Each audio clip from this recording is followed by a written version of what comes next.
And in a significant development, NAIFA-Indiana announced a merger with both Life Happens and the Society of Financial Service Professionals. Members of both NAIFA and the Society of Financial Service Professionals voted overwhelmingly to merge last month, effective January 1st, 2024.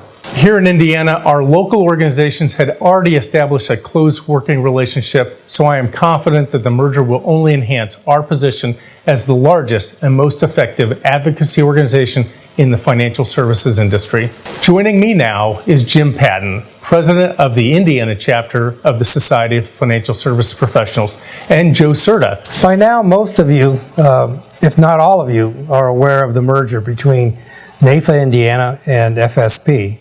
On a national scale, we all voted for this merger about a month or so ago, and this is really the first time that we have brought the presidents of the two organizations together to talk to you about this process. So I've got some questions here. I know that there are a lot of questions out there regarding this merger, and hopefully we can clear up some of those questions today. The first question I have was, how was it accepted by each organization?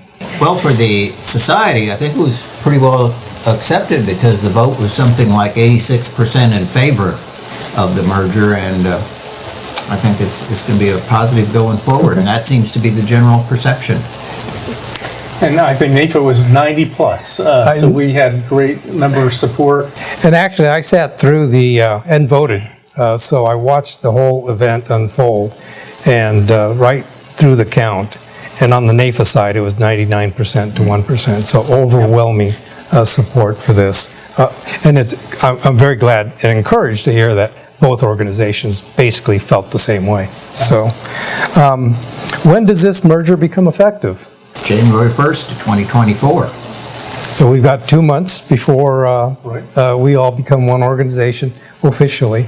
We have already started talking, the leadership of FSP and the leadership of NAIFA, to try to map out the merger. My question regarding FSP is, how will it impact FSP's due structure? Well, as I understand that our due structure will carry forth through to the next renewal cycle, and then it'll be adjusted once that occurs in later on in 2024. Okay. That's September, is that? I think that's right, Dan. And then what changes can we expect to see locally on NAIFA-Indiana's board? Daniel? So we're excited that this creates an opportunity for us to continue to build on the relationship we've had and to formalize it by bringing on members of the society's local board onto some vacancies we have currently on our state board. And so we've been strategic about making sure that we will have a strong presence and voice and use the strengths and leadership of the society on the state association board. So we're excited about that. And then that brings us to who is going to be joining the NAIFA-Indiana board as the first member. Well, we're excited to share that Jim has agreed to join the board, and I think I can think of no one else better to bring the history and the knowledge and the relationships of the society to NAIFA-Indiana. So we're really excited that Jim has agreed to join the board as our first representative, and we think there'll be opportunities to bring more on in the future. Looking forward to it, Dan. Thank you, Jim. And then for NAIFA members, one of the strengths of the Society of Financial Service Professionals is professional development. That is their charter. Mm-hmm. So who is going to be overseeing NAIFA-Indiana's Professional Development Committee? Jim? That would be me. Part of my new role is coming on the board and being the professional development mentor, if you will. There are tremendous resources within FSP regarding professional development of taped sessions, webcams. So we're really going to see an impact in the curriculum that we are going to be offering. We probably won't see the impact of it until later on in the year, but I'm pretty excited about this. So, and also to be handing it off to somebody that really from the start was working with us jointly in putting this thing together. So, well, and Joe, I'll just add that NAIFA National has these centers that they've had, and one of the centers is focused on professional development. and really the society will really become the ones that are going to lead the charge in our professional development world at the national level, and we'll all benefit from that at the state and local levels as well. So we think that's just a hand-in-glove, great fit going forward. Absolutely. Yeah, I think one of the big pluses for the NAIFA members is the expanded distribution of the Society of the Journal of the Society of Financial Services Thank you. Professional, which is an academic level publication that they'll have access to. And just a general comment, I think for a lot of the NAIFA members and for the society members actually also, we've been doing joint programming for so long, that'll all be transparent, and we'll just kind of continue on with that. Yeah.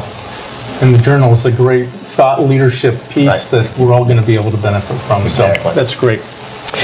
And lastly, Daniel, can you share some more information about the new NAIFA-Indiana member benefit that's going to be available to FSP members? Yeah, we're excited. As many of you know, we've been able to roll out this fall a benefit to our current NAIFA members for NAIFA-Indiana.